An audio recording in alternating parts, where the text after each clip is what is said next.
చంద్రబాబు 7 గంటల పాటు అదృశ్యమయ్యారా? ఒక్కసారిగా ఆయన కనిపించకపోవడం వెనుక ఆంతర్యమేంటి? అసలు ఆయన తెలుసుకున్న నిజాలు, దాని వెనుకున్న వాస్తవాలు ఏంటి?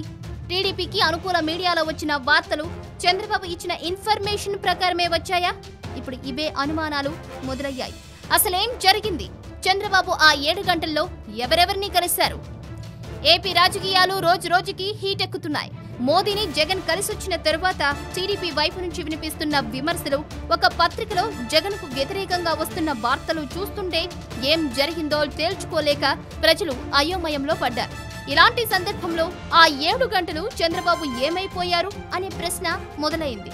ఇందుకు సంబంధించి వైసీపీ నేతలు సైతం విమర్శలు చేసిన సంగతి తెలియంది కాదు.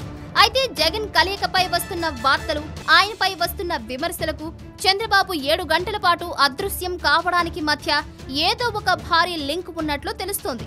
అదేంటనేది ఇప్పుడు వెలుగులోకి రావాల్సి ఉంది. అయితే విశ్వసనీయ సమాచారం మేరకు చంద్రబాబు బీజేపీ నేతలతో భేటీలు జరిపేందుకు ఆ సమయాన్ని కేటాయించినట్లు సమాచారం. దీనిపైనే వైసీపీ నేతలు సైతం విమర్శలు చేశారు. జగన్ ప్రజా సమస్యలపై మోదీని కలిసి వినతి పత్రం అందించారనేది వైసీపీ నుంచి వినిపిస్తున్న వాదనైతే, టీడీపీకి చెందిన ఓ అనుకూల పత్రికలో మాత్రం సొంత సమస్యలపై మోదీని కలిశారనే వార్తలు గుప్పుమన్నాయి.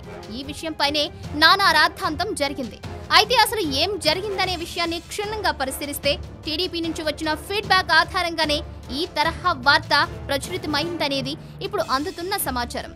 చంద్రబాబు అండ్ టీం బీజేపీకి చెందిన సీనియర్ నేతలను కలిసి జగన్ అందించిన వినతి పత్రంపై ఆరా తీసినట్లు తెలుస్తోంది. బీజేపీ అగ్రనేతలు జగన్ నుంచి ఎలాంటి వినతి పత్రం అందిందనే దానిపై టీడీపీ నేతలకు ఇచ్చిన క్లారిటీ ఆధారంగానే మీడియాలో ఆ తరహా వార్త ప్రచురితమైందనేది కూడా విశ్వసనీయ వర్గాల నుంచి అందుతున్న సమాచారం.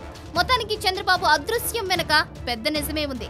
అది వాస్తవమా అవాస్తవమా అనేది పక్కన పెడితే ఏదో ఒక ఆధారం లేకుండా అంత పెద్ద వార్త ప్రచురితం కాదు. పైగా ఒక ప్రధాన ప్రతిపక్ష పార్టీపై ఆరోపణ చేసే ముందు ఆ ఆరోపణ వెనుక ఎవరైనా ఒక బలమైన శక్తి ఉంటేనే అది సాధ్యమవుతుంది.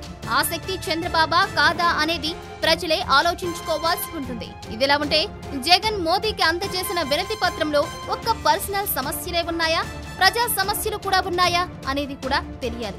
ఈ విషయంపై పీఎం కార్యాలయం నుంచి ఒక క్లారిటీ వస్తే తప్ప ఈ సమస్య పరిష్కారం కాదనేది కొందరి రాజకీయ విశ్లేషకుల అభిప్రాయం.